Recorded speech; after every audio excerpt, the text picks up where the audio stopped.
Hola, ¿qué tal? Soy Anthony Tineo, alumno de UTEC, y en esta ocasión expondré mi póster para el curso de Física y Química Ambiental, el cual tiene como título Evaluación y análisis de la contaminación por parte de fuentes difusas agrícolas en China desde 1978 hasta 2017.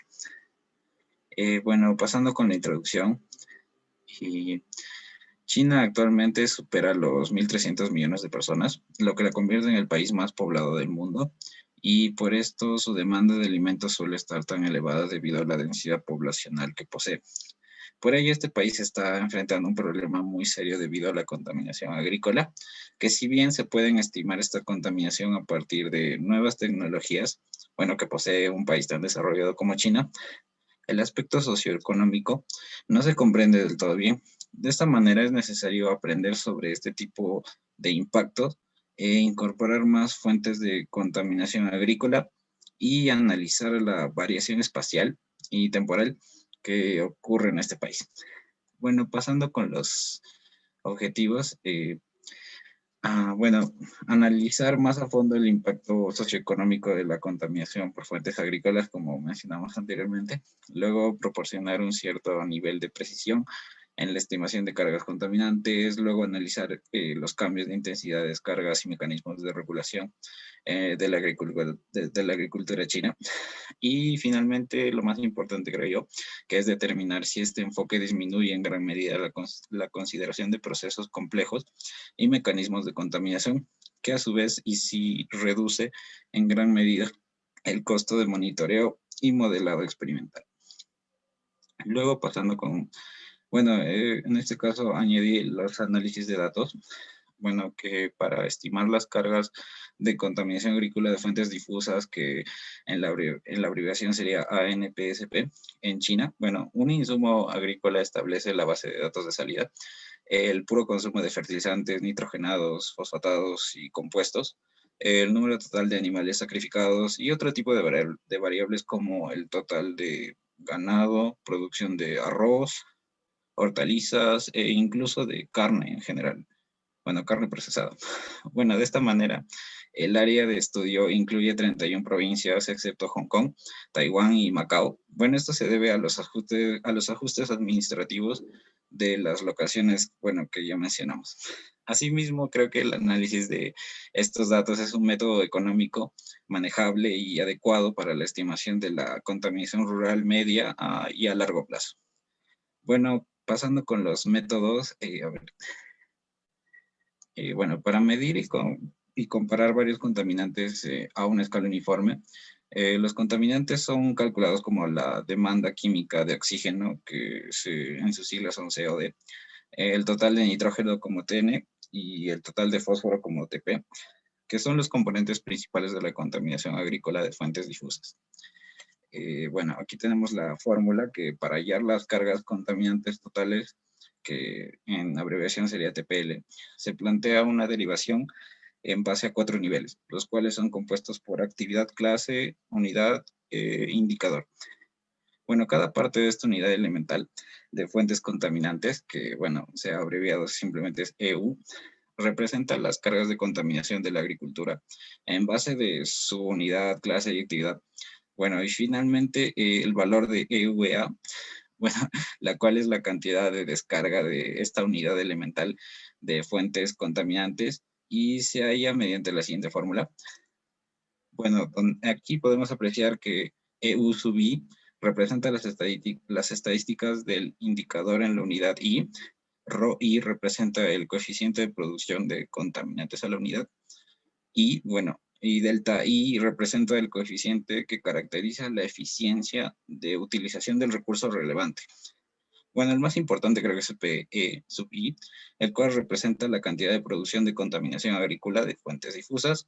Bueno, es decir, que el potencial máximo de contaminantes causados por la producción agrícola sin considerar la utilización integral de recursos y factores de gestión. Y bueno, también tenemos el C sub I, que representa el coeficiente de descarga de contaminantes en la unidad I, y se determina por S, que se caracteriza por el efecto combinado del ambiente regional, precipitaciones, suelos, vegetación y diversos ordenamientos. Bueno, finalmente solo se divide el TLC, o sea, las cargas contaminantes totales, entre el valor unitario de AF. Bueno, que se calcula bueno, en la siguiente división. Luego, en aquí, DL es la intensidad de carga de contaminación agrícola de fuentes difusas, que está sobre los yenes, bueno, que es de 10 a la 4 yenes, que es un indicador práctico de la gravedad de la contaminación agrícola y caracteriza el costo social de contaminación agrícola de fuentes difusas, donde OL es el valor de la cría de animales y pesca. Bueno, como dijimos, el valor de AF, que está a 10 a la 4 yenes. Y bueno, pasando con los resultados, a ver, ya, la racionalidad solo se pudo validar comparándola con los datos reportados por la I, como se muestra aquí en la figura. Bueno, se encuentra que la producción de una demanda de oxígeno, el total de nitrógeno y el total de fósforo, y las descargas son básicamente consistentes, excepto por el contaminante vertido de ganado y cría de aves de corral. Como se muestra aquí en la gráfica, la producción contaminante de la cría de ganado y aves de corral en este estudio y los reportados por la I son los mismos. Por lo tanto, determinamos que podría haber una incertidumbre por parte del estudio computacional de la I. Bueno, la contaminación a la demanda química de oxígeno de los residuos domésticos rurales disminuyó de 39,8 a 15% a través del siguiente gráfico.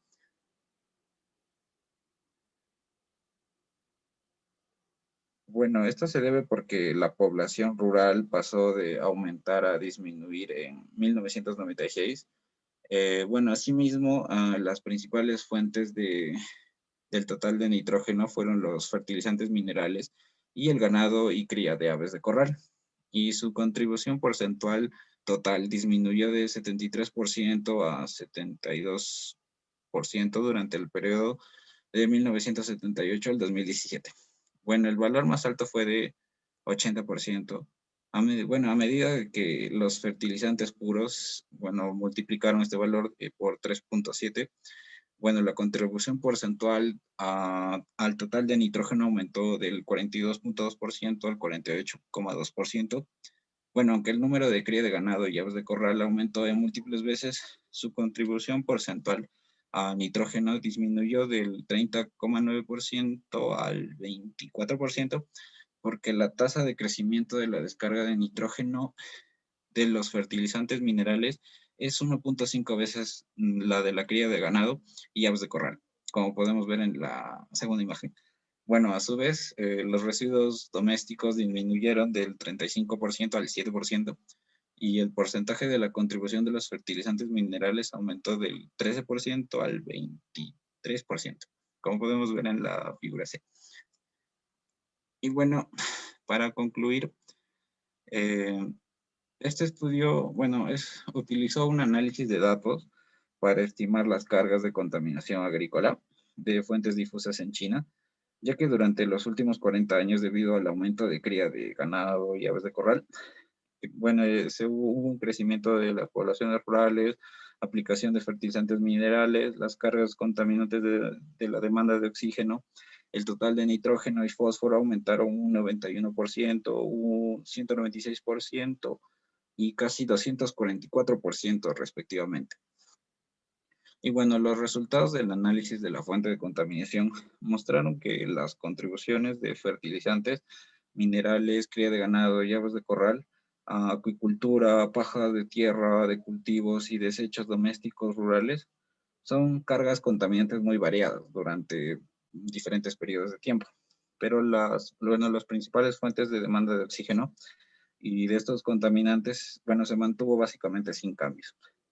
Bueno, aquí la intensidad de descarga de las cargas de contaminación agrícola de fuentes difusas también exhibió una característica básica alineada con el Plan Económico Nacional y su variación espacial estuvo determinada principalmente por las condiciones agrícolas. Bueno, estos resultados sugieren que la agricultura china, bueno, todavía se enfrenta a una grave carga de contaminación con fuentes obvias. Bueno, de esta manera, en el futuro agrícola se debe enfatizar las cargas de contaminación y los mecanismos de conducción en las áreas económicas importantes, como el delta del río Yangtze, delta del río Pearl y río de Boai. Además, la utilización de recursos clave y efectos ambientales correspondientes bajo diferentes etapas de desarrollo también se deben aclarar. Y mis referencias y